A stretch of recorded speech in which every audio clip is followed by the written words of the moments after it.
It's great to be here, guys. Let me just start by sharing my screen and getting all of those bits and pieces sorted, and then we will dive in. So can you all see that okay? Yeah? All good? So yeah, maybe just a bit of quick background on myself and kind of why I care about this topic today. So yeah, so Paddle offers revenue infrastructure for software companies. We handle checkout, subscriptions, billing, payments, and taxes, and more. But as kind of Stephen said, this year I stepped back from an operational role at Paddle on January 1st, having kind of been running the business for 10 years or so. I started it when I was like 17 or 18, so I had a very terrifying morning on January 1st, trying to work out exactly what it is that I do with myself when I'm not on 8 hours of Zoom calls a day. But yeah, I've got the pleasure of spending some time with Notion as a go-to-market expert, which is why I'm here with you guys today. And hopefully we'll be chatting and meeting lots of you in the kind of months ahead. But in working together, Stephen kind of asked me what I'd love to speak to you guys about. And there's all sorts of topics we kind of brainstormed. But I did immediately share how keen I was to talk about kind of go-to-market motions and the different go-to-market motions that folks adopt. And I think I'm particularly passionate about this topic, having owned revenue, growth, and strategy at Paddle, as I'm sure some of you folks in the audience are owning, and having made lots of tough calls around the topic in our 10-year time frame. It's actually probably the topic that my co-founder Christian and I have probably clashed on the most in the 10 years that we've been running, in a positive way, of course. But I think I was even more inspired to talk about it because being product-led in particular is an incredibly hot topic in the market right now. Like, I'd love to ask who's read a product-led growth article this week, like in the audience, and I imagine it's every single one of us. Like, perhaps you could stick your favorite in the chat. But I think my concern is that I'm not always sure that it's being talked about fairly or kind of objectively. Like, being product-led is incredible, and we've seen some fantastic success stories out there for those who are product-led. But I've also seen huge numbers of companies fail to meet their ambitions because they've adopted a model that wasn't right for them. And it's these stories that you probably hear less about. So what I wanted to try and do was deliver a workshop which didn't exclusively talk about the many, many merits of being product-led, but instead actually try and help folks navigate the decision around whether being a sales-led or a product-led organization is right for them. And I'm hoping that you guys will walk away with a basic framework to sanity check that you're on the right path if you're at that stage in your journey, or to maybe help you make that decision for the first time if you've gathered your first 3 or 4 customers and you're trying to work out how to build something a little bit more repeatable. So as Stephen shared, I'm going to start with some definitions, super important. We're kind of singing from the same hymn sheet. I'm then going to break down kind of the SaaS landscape today. We've got some awesome data and some really surprising trends around kind of how many sales-led or product-led companies are out there and how they're performing. We'll then dive into the kind of nuts and bolts of the content, the evaluation criteria for you to be able to pick which motion is right for you, in the early days at least, before diving into some real world stories of what go-to-market motions have looked like for some companies that you guys should recognize. There's some within the portfolio that we'll talk about. Some folks even signed up for this who we'll be talking about, who I'm sure will correct me or add in some nice flavor to some of those stories. And that should be us. And yeah, I'll try to leave some time for questions at the end. I will prompt you guys to answer some stuff or ask questions throughout. I've got a terrible habit, having sold incredibly complex products for many years, of just asking people if things make sense over and over again. And that is absolutely your cue to butt in with a question or anything you might be curious about. So all good, ready to go? Awesome. Right, so yeah, as I said, I wanted to kick off with some definitions. And I think it's really important that we ensure we're talking about the same things before we get into the more complex matters. But secondly, I do also think there's some scope creep about what it means to be product-led in the market today. And we're in danger of kind of tarring everyone with the same brush. So I'll share with you guys the definition, well, my definitions of these things or how I think about them. And that's why there's this big red disclaimer here, because this is certainly my interpretation of the 2 motions, and you're going to see slightly different definitions elsewhere. I don't want to necessarily debate the nuance for hours and hours today, but just make sure we have the context for what I'm kind of talking about when I'm saying something is product-led or sales-led as we move through the agenda today. So for me, whether you're a product-led or a sales-led company, all comes down to when and how the customer experiences your product for the first time. So in a product-led organization, your customer will experience the product self-serve, like they can use it, play with it, evaluate it, even potentially adopt and pay for it, all without having speaking to a member of the team.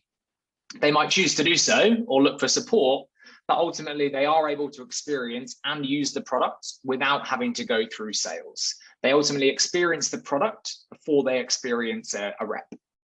Whereas in a sales-led organization, the customer will have to speak to a rep before they're able to access or use the product.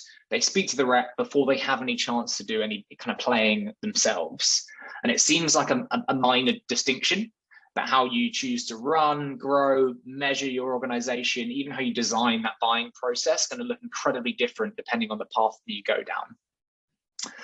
So I tried to neatly summarize those definitions here. I tried to keep them super simple. It's not necessarily the understanding of them that's difficult, but the execution. But yeah, maybe to start with, does anyone violently disagree with that or have any questions before we move on, just in case I've already lost people, just checking in. I don't think there's anything in the chat. Okay, good. Smiles all around and nodding faces. It's interesting though, because you really do see the lines blurring.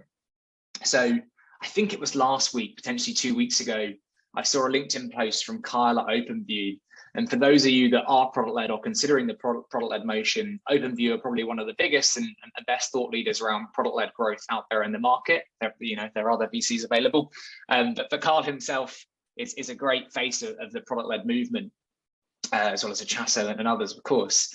But like in reading their latest LinkedIn posts about being product-led, I almost felt they were getting confused themselves. And all I'm trying to do in these early stages is to remove a lot of this confusion and blurred lines before we get into the kind of the brass tacks. So in this post that you can see him talking about here, he shares the famous stories of like Atlassian and Slack, who started product-led, adopted a sales-led motion, and we're going to talk about their stories a little bit later.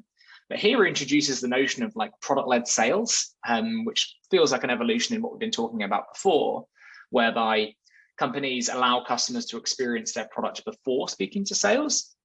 And then based on their behavior or becoming product qualified, concepts you might have heard of, whereby a user's activity in an app suggests they might be interested in sales. Based on that behavior, they get routed to an inside sales team. He's calling this product-led sales. Now, to me, this is just unnecessary confusion, and this is just what the product-led motion is and always has been, right? You can be product-led and then have inside sales there to convert high-value customers or to increase adoption. Like being product-led and having sales do not have to be mutually exclusive. And again, this is definitely something to bear in mind and kind of not get confused over. But yeah, an interesting observation from Carl. So that's kind of the boring definitions out the way. And we can get into some market analysis and some stories, but I would really love to gauge the room as to where people sit. So I'm going to ask two questions before we kind of get into the analysis. I guess the first one is there anyone out there listening today who's maybe failing to see where their business or product is sitting between the two? It can sometimes get confusing when you do both, and we'll talk about that. So if anyone in the chat can identify themselves as maybe wanting to work out where they sit, and if not, I'd love to get a shout out or to use the chat to let us know which of the two models that you guys currently feel you sit under or considering doing. And I want to see how this kind of audience compares to what we're seeing in the market. So if people could just throw some stuff in the chat as to whether they're PLG or SLG, that would be awesome. I think I can see the chat here. Or many of you may be undecided, so give us a shout there as well. See if anyone's brave enough to throw themselves in there. It might be that people are undecided, which is also fine, because that's kind of what we're here for. The whole PLG to begin with. PLG, SL. I think it's really interesting that kind of you talk about the kind of the dogma of one or the other. Mm-hmm. and perhaps we sometimes lose sight of the fact that what we're trying to engineer is highly effective, highly efficient growth, right? Yeah. What tools are we going to use to do that? Mm-hmm. Absolutely. And it's really interesting, like how do we power the selling of software, right? So we've seen people start by selling their software product via a checkout and getting dragged upstream and starting to build a sales team and go sales led. And we've even seen the inverse. So there's definitely movements across these things, and people will end up doing both. And it's always interesting to see where people start. It looks like there's a pretty even spread here, actually. from folks, and some people are undecided who hopefully we can make things a little bit easier for. But cool, thanks guys. It's really helpful just to get the lay of the land as to kind of where folks are at. So in terms of the market analysis, so at least in my discussions with others before, I'm not sure where you guys are at, but despite a lot of people's assumptions, in my view, that there are more product-led companies than sales-led, the opposite is actually true in the analysis that we've always done, with over 70% of the market being what we call sales assisted only. So they're the sales-led companies who have no ability to kind of let people self-serve purchase their products. And what I'm going to do is I'll explain how I come to this analysis, just because it could be interesting for you guys and to let you know how I got here. And then I'm going to share why I think this market dynamic is really, really important in your evaluation as to what it is that you guys should do. So in terms of how I got to these numbers, as members of the Notion portfolio, we're obviously super interested in B2B SaaS companies. And one of the biggest and best aggregators of B2B SaaS companies in the market is G2 Crowd. I'm sure a lot of you have heard of it. So using a tool called GoodFit, I pulled every single company that currently exists on G2 Crowd. I then cross-referenced them against LinkedIn to basically filter out the noise, and I removed anyone with less than 5 employees. It might mean that we're ignoring some very early stage folks, but there's a huge long tail of like side projects and not real companies. So you kind of have to draw the line somewhere.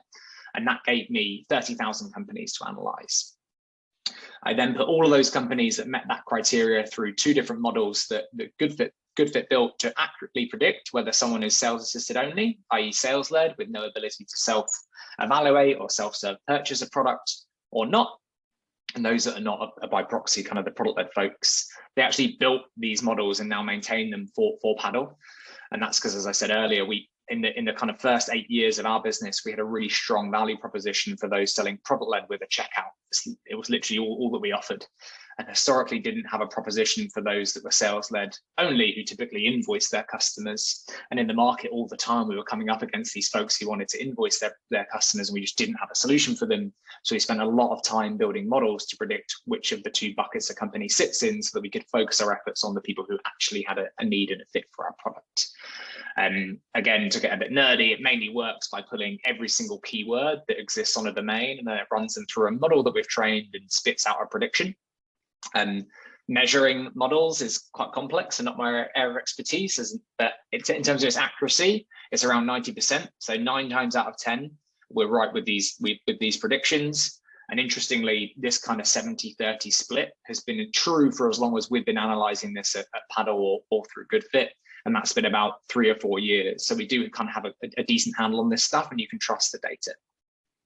That's the boring how. I just wanted to make it clear. It's bad practice to demonstrate some data without explaining where it came from. But to explain why I think this is important to you. So the reason this is important is because it screams to me that it's absolutely okay to be sales-led or product-led. I think we have some confirmation bias in the market that's emerging that everyone is going product-led.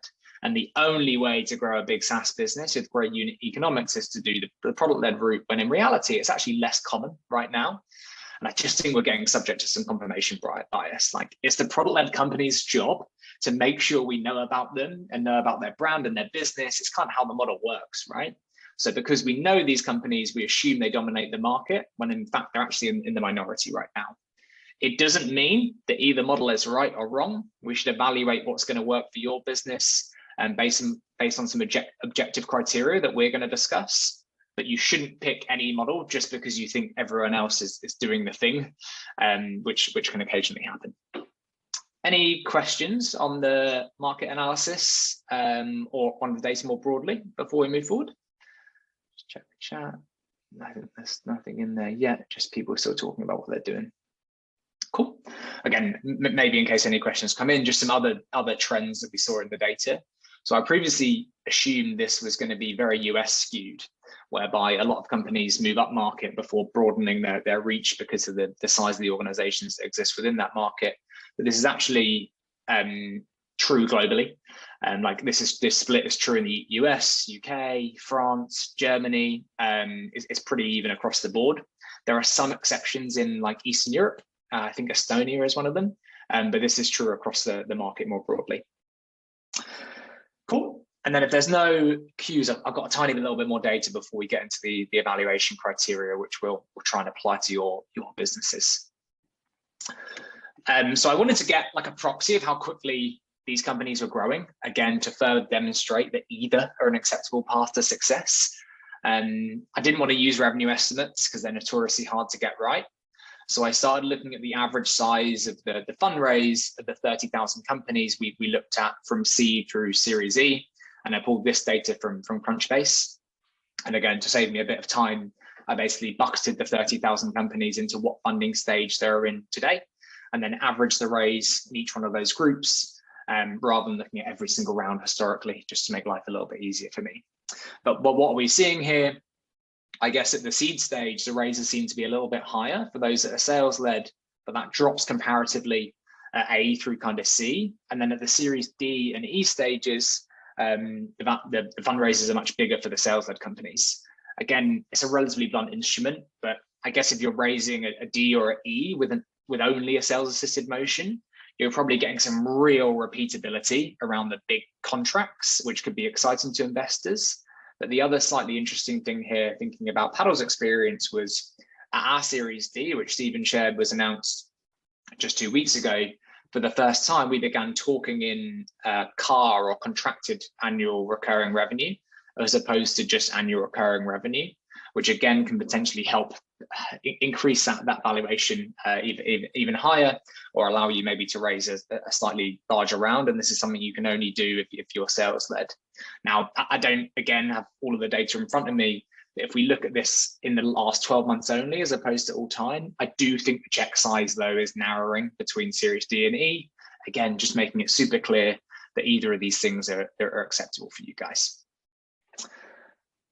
And then last one on the data, feel free to let me know if you've got any questions in the chat. I was just going to ask if you saw any change within that over the time period that you looked at. Yeah, so I think in the last 12 months, we're seeing that the gap narrow at pretty much every stage, but especially at Series D and E. Right. And I think that it's also because in the way these models work, the people that I'm deeming sales-led here are sales-led only, as opposed to the people who are doing product-led and sales-led motions. So I imagine that the people who are doing both might actually soon be those that are most successful, and we'll soon see that surpassed, but we'll see. It looks like there's a question here from Seth. What would be an average customer? You're going to get onto this topic, I'm sure, the ACV. Yeah, exactly. And it's also hard for me to know the LTV of all of these different companies. Well, we've since acquired Profitwell, but I probably shouldn't be using their data for some of this stuff just yet. But it's sometimes difficult to measure this stuff without knowing all the intricate details of these companies. But we will be talking about how things like LTV and margin influence the decision you guys make around going product-led or sales-led. And the size of the market and the size of the ACV are such critical kind of indicators of the motion that you should probably adopt. So, exactly, and you'll hear about those in the evaluation criteria. You're exactly right there, Seth. Thanks for asking. And then last one on the data, we'll stop nerding out. It's kind of my thing. But we see better representation of the product-led companies at seed stage, but that starts to drop quite quickly. Again, this data is skewed because, as we saw on the first slide, there's just way more sales-led companies right now. And again, we really can spend too much time looking at this stuff and drawing kind of abstract conclusions. But the main reason I just wanted to get it in front of you is to remove this confirmation bias before going into a decision as to which of these two motions you should adopt. Like, people really assume it's only the product-led growth guys that are growing fast, raising at big multiples with great unit economics, and it's just not true. It's just that the 21% of companies that are at Series D that are product-led are really, really noisy because it's their job to be so. We wouldn't know about the company exclusively selling to banks with over 5,000 employees because they don't care if I know about them. It's not in their interests. Cool. Shall we get into the evaluation criteria then? So now we've kind of agreed, hopefully, on what it means to be product-led or sales-led, and have an understanding of kind of what the market looks like and how it breaks down. How do we make the decision as to what's right for our organizations? And this decision is an incredibly complex one. There's a lot of things to consider. Seth's thrown one of those considerations into the chat already.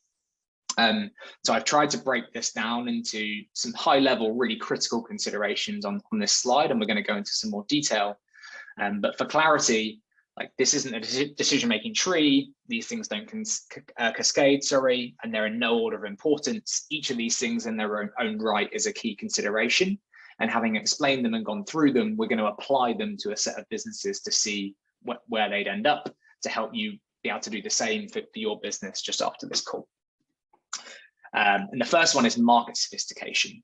So I feel like this is probably the one that's most overlooked of the three. But it's probably the one that we spent the most time thinking about at Paddle. And I recently was talking about this topic with Arkit, who are in the Notion portfolio, who are yet to monetize, as far as I know, who are literally making this decision right now. And the biggest one that Michael, their VP product, was hung up on was this market sophistication point. And one of the biggest and best things you can ask yourself when making this decision is, how well do my users and buyers understand the pain and the need that they have? Like, do they know they have this problem, and are they proactively looking for a solution for it? And if the answer is yes to those questions, you have a much higher likelihood of being able to go down the product route. It allows you to kind of cheat code this step in educating the market around the need for your product and the value it delivers. You're still going to need to build awareness of your brand and why they should choose you potentially over the competition, but you aren't going to need to educate the market as a whole around the problem space that you're in, which is incredibly difficult to do, especially in the early stages. To use Paddle as an example, because it's easy for me, we do payments for software companies, but we do so through a business model that when we started, nobody had ever really heard of. And we operate in a fundamentally different way to how modern SaaS companies are thinking about building their business, right? Harrison, Harrison, can I just ask a question? I just got a WhatsApp from an attendee saying they can't see the slides. Can we just check? I can see them. Can we just get can other people just kind of like thumbs out? Yeah. Okay. It's just the one person. So I'm sorry about that. Sorry, I'll send them after. I'll try and be as loquacious as possible, so you don't need any visual prompts. I imagine this is a terrifying presentation with no visuals, because I'd probably say too many words too quickly. and they're really good and engaged. I was like, oh no, how come nobody said anything? Anyway, I'm sorry to interrupt you, but I thought that was probably appropriate to do. Definitely worth it. No worries. So when it came to working out whether people understood the problem that Paddle solved, and whether our buyers and users had a need for our product, when we started, nobody understood the business model that we operated under, and we were operating very differently to how SaaS folks are thinking about they were building their business. Like, literally nobody was looking for Paddle or what's called a merchant record, which is what we do when we started. And so we decided that it was much easier for us to go and identify the companies ourselves who we believe to have a need for our product, and to educate them and challenge them around the need for us, and educate them on our value propositions, as opposed to them finding us and us bidding on some paid keywords and converting their initial interest into a paid user. It was much more efficient for us to go out and identify the customers ourselves and educate them around the need for our product, as opposed to assuming there was some level of based educational sophistication to begin with. I think this is such an important point, is reconciling that stage where it can move from outbound to inbound, and the extent. I mean, I think that's something that's in common with every company, almost every company we invest in. They're doing something entirely different, that solves a problem that people might not know they have. So it's a really interesting challenge to kind of get this right in the first instance. I remember having long debates with our CPO at the time to be like, well, there's a bigger opportunity if we can start by educating the entire market and capturing them like greenfield or earlier stage, for example. But we ultimately made the decision as well that it was easy for us to go narrow to begin with, and find the companies who are demonstrating a public need for our product, educating them on why they were going to use it, get them to use it, and then educate the market down, as opposed to go the other way. And this is why we've since introduced a product-led motion, which we'll talk about later. The other consideration around this kind of loosely titled kind of market sophistication is around the complexity of your time to value. It arguably could have been a separate criteria in its own right. So if your product is so complex that it's going to be really difficult for a company to sign up to a trial, start using the product, and very quickly seeing value, it's probably going to, again, reduce the likelihood of you being able to be a successful product-led motion. It's going to take a long time for them to actually get set up, realize the value and see the benefits, and maybe need a lot of hand-holding and support. And this much more likely lends itself to a sales-led motion. We're going to talk about the example of a company called Hull.io, a company a friend of mine started as someone who really struggled with this. They actually picked the product-led motion, but regretted it in the end as a result of some of these complexities. So this is what the first evaluation criteria. Any questions on this one? You're still with me before we move on? Hopefully whoever couldn't see the slides has resolved that. I'll just pause for a second. All good? Sweet. Normally I have someone from Paddle in my ear screaming at me to slow down. That tends to be how this usually works, but Stephen's been very polite so far. I think that's quite an interesting one to kind of separate out the market sophistication, the recognition of the problem, and the sophistication of the product, the complexity. Yeah, like the onboard and the time to value, exactly. Because freemium models lend themselves really well to really quick time to value, right? Which is the kind of linked very closely to the product motion. So we could have linked that one out. Right, next we got profitability.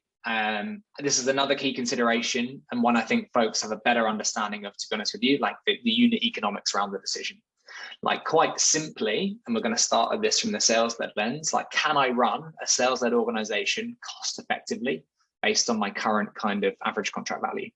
And we'll talk a little bit more about Seth's comments earlier here. So I'm not spending a ton of time right now on the pros and cons of each motion. I think there's a ton of content and knowledge out there on this stuff already, as opposed to the evaluation criteria. But one of the things you will read about the sales-led motion is that it's expensive, right? Like you need to hire a set of BDRs, a set of AEs, managers for those BDRs and AEs in order to close a contract. And for every one of those people or touches during the sales process, consider that dollar spent, right? Like every single time there's a touch during your sales process, this is costing you money. And as a general rule, and again, it's a pretty blunt instrument, but it's nice and easy. It's unlikely that you can run a sales-led motion with an ACV of under about $10,000 US. Now, to Seth's point, this will look different based on your ability to expand that contract and what that usually looks like, based on your LTV, which I think was the measure that you shared with us, or your margins. 10K isn't going to work for everyone, but it's just a nice starting point. Most of the time, you just don't see folks doing sales-led motions for contracts below 10K USD. I have seen a couple, even within the Notion portfolio, like GlowFox, where I spent a ton of time with the team at GymPass, who are mainly US-based, who have a low ACV, their SMB team, who have ACVs closer to like 5K per year, again USD. But in order to do that, it requires a really high degree of automation, particularly at the top of the funnel, where your net is spread the widest. And in order to make that work, you want to have automation at that top of the funnel and then run a really high velocity inside sales motion to reduce the number of touches. You kind of want the one call close kind of sell that Shopify talked about in their really early days to have any chance of making the CAC and payback work there. At Paddle, we have this thing called the SMB Express that kind of works in that way, and I'm sure we'll run some workshops on that in the future. I like the sound of the SMB Express. The interesting thing it was also the speed with GlowFox. What they found was to make that work, they had to be responding to an inbound request within 10 to 15 minutes. And so this it's not, it's really slick. Really slick. That's awesome. It's really incredible. And on the profitability piece, like the way I do this, and these metrics are under scrutiny right now anyway, given the macro environment that they're in, like look at your CAC or probably better yet, just your payback period to make sure that a sales-led motion is suitable for you. Like if your payback period, which is how long it takes you to get the money back that you've spent acquiring the customer, is under 12 months, like that's deemed good and acceptable. If you can get that closer to 6 to 8 months, I think that's deemed best in class. Is that right, Stephen? You probably analysed the trends there better than me. Yeah, I think the lower ACV, the quicker you need that to be, really, to make it stack up. Yeah, that makes sense. And so this is the way to look at it. Like, what's my ACV? What's my payback going to be? Can I actually do this profitably? The other pro tip that I've heard, and again, you could get into some really complex analysis here. I'm keeping this relatively high level. But the other pro tip that I've heard from a few folks, particularly at the very early stage, is that even if you can't scale a sales-led motion profitably, is to consider still having one rep just doing end-to-end sales for you. Like, it's just a really great way to get direct qualitative feedback from clients, even if it's not sustainable. Although as you get later in your journey, this will probably just be replaced by product marketing or customer marketing. Maybe your founder is just doing a good job of this anyway. But as much as you may have amplitude or all of these great analytics, looking at your customers and trying to understand them, actually having someone in there getting the direct qualitative feedback, even if it's costing you money as opposed to a profit center, can be quite a nice little thing to do. Any comments on the profitability piece? It's relatively simple and the one that people understand the best, to be honest with you. All good? Yeah. And then last but not least, we have business viability. So to some of the points you've made so far, like, I'm not sure this is necessarily just a product-led or sales-led consideration. And we might go a little bit off topic here, but it's certainly an absolutely key part of the discussion. So once you've determined what your ACV of a customer is going to be, and there's different ways that you might think about how you might increase that we could talk about if you want. But once you've determined what the ACV is, you should look to build an understanding of how many accounts there are in market for your product, and then multiply the number of accounts by your ACV to understand your TAM or your revenue potential. Now, this is just good practice to work out how much money you can make based on how you're running the business right now. But the number of accounts also has a bearing on whether you should go product-led or sales-led. Like, if there aren't many accounts, it might just be way more efficient rather than trying to cast this really wide net to capture like 50 customers just to directly go to them via sales. I used the example earlier of someone selling, I don't know, into a bank, and banks of over 5,000 employees globally. Like, there's just not many of those. So you're best to just build a list of them and go after the personas directly. Whereas if your market is global and much, much larger, it's much more likely that you can consider a product-led approach whilst considering the other kind of criteria. To talk about TAM maybe a little bit more broadly, you can have a low number of customers in the TAM, but when you're multiplying it by your ACV, it could still be very large. It means you have a sustainable business, and that's fine. If your kind of revenue potential is looking small, it might actually impact how easy it is for you to fundraise, given that the VCs are looking for us to all become these kind of billion-dollar companies and return the fund. Or if you're very good like Notion, you know, just picking them off left, right, and center. But the thing that I've seen, and again, it's a bit adjacent, but it's just front of mind because I was chatting to a company I advise about it just yesterday, is that they're at like 20 customers. They've decided that they're going to go sales-led. They've got a really narrow ICP of folks that they're going after, which means that sales-led makes sense. We can identify them. They can go after them themselves. It's going to be profitable. The founder there, a guy called Harvey, was really worried that he was like, well, based on our funnel performance, I'm probably going to run out of these companies in 2 years. So what's going to happen to my business? And I kind of said, Harvey, like, you've got like 12 customers or whatever it is, mate. Like, go to market with this really narrow ICP right now, get some repeatability, and then strategically expand your ICP over time. Like, that is okay. And there are ways to expand your TAM through product innovation and being able to sell into new customers or new products to increase the ACV or allow for cross-sell. Don't let a real good understanding of your TAM scare you in the near term, as long as you're aware of it, and we'll be able to talk to investors about the adjacent kind of segments you're going to be selling into in the future. A little bit off topic, but I think it's something that people worry about probably too early in their journey as a business sometimes. Cool. In short, like, if you've got a wide net of customers you can sell to, lends itself to product-led. If it's incredibly narrow, that might make the decision for you that you are sales-led. All good in terms of evaluation criteria? If so, we're going to start applying this to some businesses now. Nice. Alrighty. So, customer stories, war stories. There were some folks at least signed up from Tescarilla, I think. I'm not sure about Element, who might be able to correct me as we start to run through some of these stories. So please do shout out and share. If Stephen, maybe you can have an eyeball just as I'm starting to run through these to see if anyone can contribute. But I'm going to start with Hull. So we mentioned these earlier. So Hull are a French-based company that recently sold to MessageBird, who some of you might have heard of. They're quite large, MessageBird, and they were, or are, a real-time customer data platform, a CDP. So I'm going to do my best to explain what they do with my limited knowledge.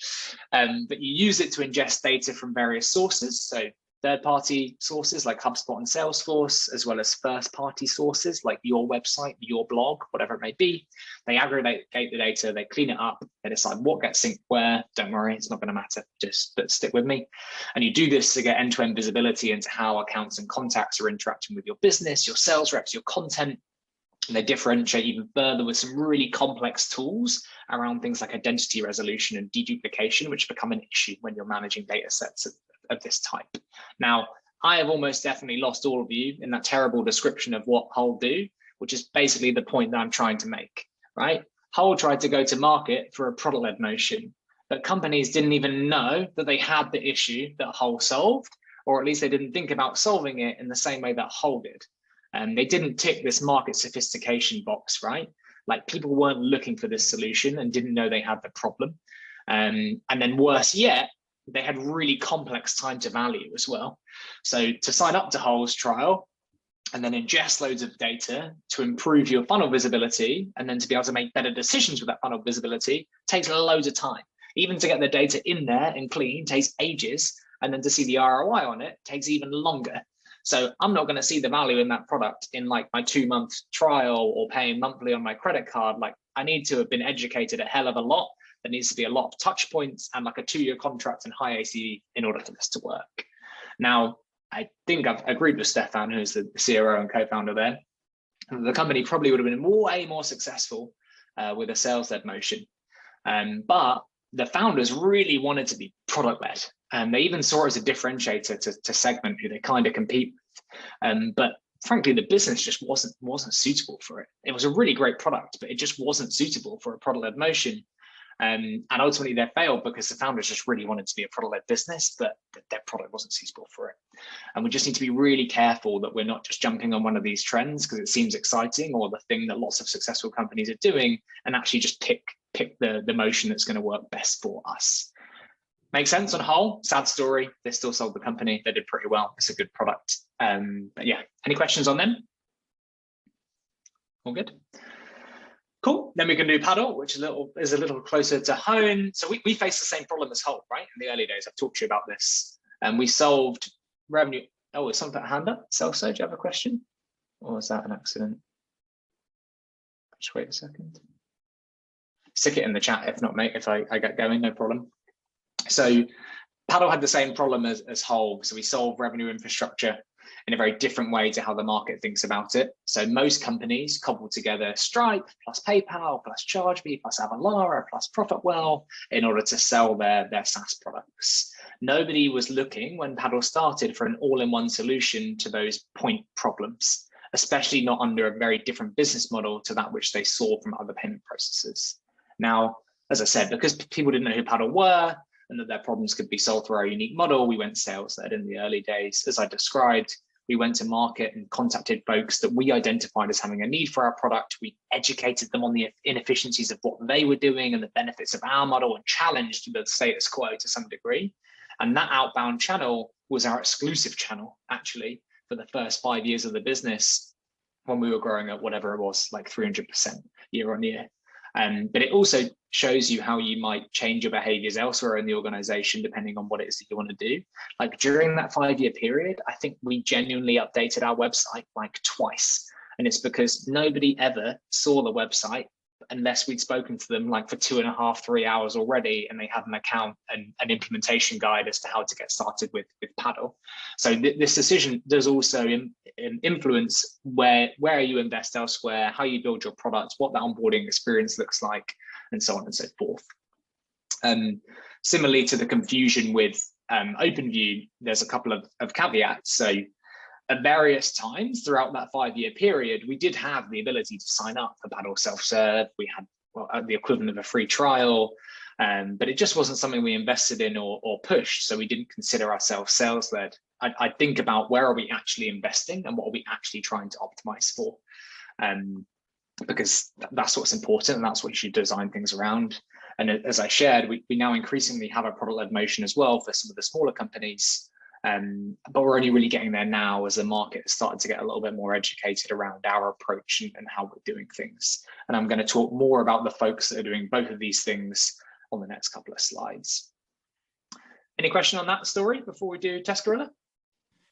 Just to put in context, how many customers does Paddle have now?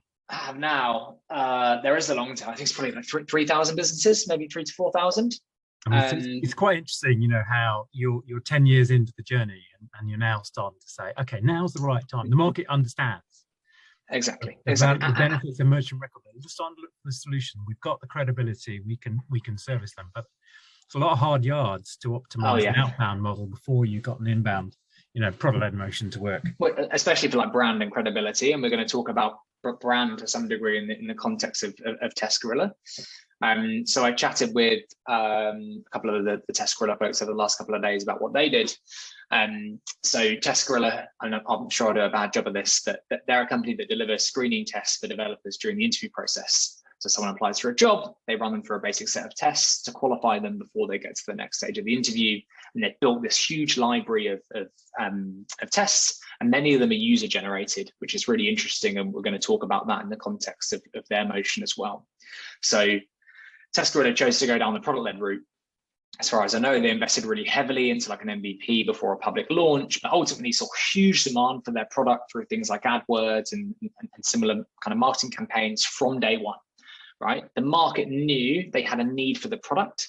The TAM was absolutely massive, like it's anyone hiring technical folks, essentially, and thus are a really good fit for product-led. Market understood what they were going to do. Time to value was really short, and I mean, this product-led doesn't have the issues of profitability. It made sense for them. And I know they've iterated a lot since the early days, but the time to value and conversion for them for free to paid, as far as I know, is like best in class. Like I think it's really, really good.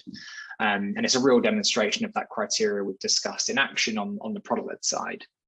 I think the adjacent kind of consideration for them is that because a lot of their tests are user generated, it's even more valuable for them to adopt this product-led motion, which is by default global from day one, spreading the net as far and wide as possible, because that's not only helping them with their user acquisition efforts and capturing that demand that already exists. It's kind of like demand capture rather than demand generation, which is another way to think about this. But it also helps them with their content creation, right? Like if their brand's really large and everybody knows about Test Gorilla, not only is it increasing the likelihood that someone might self-identify as I'm going to sign up for a trial for this and use it, but it might also influence the content creators being like, oh, this seems cool. I'm going to build a test on their platform and make money that way. So they got this nice flywheel of product-led actually helping them with both their content creation as well as user acquisition, which I thought was pretty cool. I know some folks from Test Gorilla are on the list, Stephen. I don't know if they're here and want to share anything. Not sure if they'll made it. I haven't seen them turn up. Any questions on? Go on, you go, mate. Sorry. No, I mean, I think it's. I think you put that really well. It's kind of becomes a self-perpetuating, and that community aspect that you're building as well, where people start to understand that they're part of something bigger, is a common factor for product-led businesses. But yeah, they hit a zeitgeist, right? Timing was good. People understand the problem. They're looking for a solution. One doesn't exist. This is really straightforward and very, very and quick to value. So ticks a lot of those boxes. Yeah, exactly. They're now starting to think about actually introduce a sales-led. I chatted to Tom about it just earlier this week, and we'll talk about what that means to folks as well in just a minute. And then lastly, on the kind of slightly smaller company stories, at least compared to those that we're going to talk about in just a second, is Element. So I didn't get the chance to catch up with Amanda over a call on this, but I've had a few asynchronous comms, so I'll do my best to tell this story. But Element offer like end-to-end encrypted communication. It's used by like defense or healthcare, anyone needing incredibly secure collaboration. And Element went for a slightly different approach. They went bottoms up, kind of product-led. So the founders of Element created what's called the Matrix protocol, which is the technology on which Element is built. And it's open source in its own right. And I think the founders maintain the open source project today. And it's got like 57 million users. Like it's widely adopted, used, and loved in that community. and getting such mass scale adoption of the technology they use has been a goldmine for them for so many different reasons, right? If developers can find this technology, use it, explore it, see its value, they can champion it within their organization. And Element can also use the folks, forking off this technology or contributing to the open source project to spot these kind of like product qualified leads themselves, right? They can spot the developers or folks that are experimenting with this technology, and then maybe identify folks who might want to use it in a commercial setting and start to approach them about a commercial conversation. I think Element even look at the folks who are contributing to the open source project to determine who they should hire, which again is just like another benefit, but very, very cool. They kind of see some ancillary benefits in the same way that Tescarilla do. But it's just a great example of folks who've built a tool that people are looking for, want to play with, explore with, better secure communication in a massive market. Comms is absolutely huge. That lends itself to this model. And I think more broadly, the product-led motions do lend themselves nicely towards the developer tools, which are very quick and easy to adopt, use, and see value from. And developer tools in their own right tend to be a pretty large market. So you will see some common trends there. It could have been some good market analysis actually to break these product-led and sales-led companies down by their G2 categorization as well. Perhaps I can follow up with that stuff.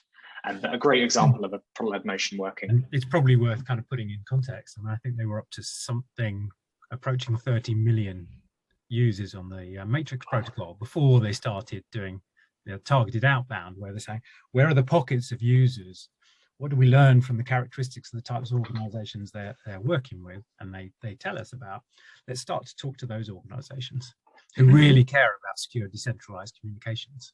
They're trying to break that market sophistication challenge, right? By getting the adoption, getting the usage, getting people to understand it. It makes sense, right? So we've got not a lot of time. I'll speed up a little bit. So they're the stories. Quick Q&A. Does anyone know what company this is? The screenshot's a little bit old now. I've used it a few times, I think way back in 2020 probably. Does anyone know who it is? 10 million daily active users, 600,000 organizations. It will be more now, probably quite a lot more. No, not Frame. Anyone else? It's Slack, basically. And again, I think they've probably surpassed a lot of this stuff. It is a relatively old screenshot. But does anyone remember this quote? Like, they're very famously anti-sales. This was back in 2016. Like, they even had salespeople in their organization they just called other names. Like, they were just so oddly ashamed of needing salespeople. Like, it really, really hurt. Like, we're good people deep down. It's just like, why do this? And I think there's a slight danger, which is why we did kind of the market analysis piece of us potentially going this way again, which is why I wanted to show you that the sales-led companies are out there and successful. But today, like fast forward from 2016, I took this from one of their annual reports, and a key pillar of growth for these guys definitely is a continued investment in product enhancements and expanding their user base, but they're also increasing their investment and expanding their efforts in sales and marketing per the kind of second two items you can see on the screen there. They ultimately did both of these things, despite some very aggressive quotes from Stuart on how they'll never, ever have salespeople, God forbid. I think this is a really important point, and where I'll try and conclude with not a huge amount of time left. We need a laser focus and strong execution in the early stages of building our business, and hopefully the criteria we've talked about today can help you work out what makes sense for you. But ultimately, at a certain size and a certain scale, the best companies are going to adopt both motions. In order to keep growing at a certain rate, folks will find a way to do both. And maybe as you get bigger, you also start to tick some of the evaluation criteria a little bit better. Like Paddle over time and educating the market got better and better on the market sophistication piece, for example. We didn't have an issue of TAM, it was just market sophistication. And the same will be true for all of you guys. I think a few people in the chat right at the start said they were doing both of these things concurrently. And this will be the place where a lot of folks end up. Just make sure you're not spreading yourselves too thin in the early days. Because it took a long time for Paddle to accept that it was a sales-led motion, despite it being really, really obvious. And that probably slowed us down. I'm just going to keep going quickly, guys. Sorry, I'm just conscious we don't have a ton of time and I want to be able to answer your questions. Key takeaways, what would I encourage you guys to go away and do? We'll start with the definitions and dynamics. Think about when and how your customer interacts with your product to better determine if you're product-led or sales-led. You're going to design truly different experiences and processes based off this. If the customer is interacting with the product first, you're probably product-led. If they're interacting with reps first, you're probably sales-led. Next, don't let the confirmation bias make your mind up around product-led. The product-led growth hype is real, and it's because product-led growth companies are awesome. Like, don't get me wrong, but just because we see them all the time, as opposed to the company selling synthetic data to government, doesn't mean it's the only way to run a business. In fact, they're actually in the minority, especially at the latter stages. Instead, you need to choose what's right for you objectively based on the evaluation criteria. More on that in a moment. And last but not least, on the dynamics, remember that the biggest and best companies are going to end up doing both anyway, and I'm sure the same will be true for you guys. In terms of the criteria I want you guys to go away and apply, or we could talk about in the questions, there are 3 things to consider. On market sophistication, does my user and does my buyer know they have a need for my product? Do they understand the pain they have and the value that I can bring them as a result? And can they use it and see value from it without me having to help them? They're 2 key questions to ask yourself to really determine whether you're on the right track. In profitability, if it looks like I need to be sales-led, can I do it profitably? If not, something has to change. Look at your payback there, and how efficiently we're running our organizations is under greater scrutiny than ever before. That's what I'd encourage on the profitability side. And then on the TAM side, is the TAM even big enough to be product-led, or is it small enough for sales-led to make sense? And when I play forward the commercial performance based on historic performance or solid assumptions, when do I exhaust that TAM and things have to change? They're kind of the takeaways I'd encourage you guys to think about. Sorry for flying through those last few minutes. I just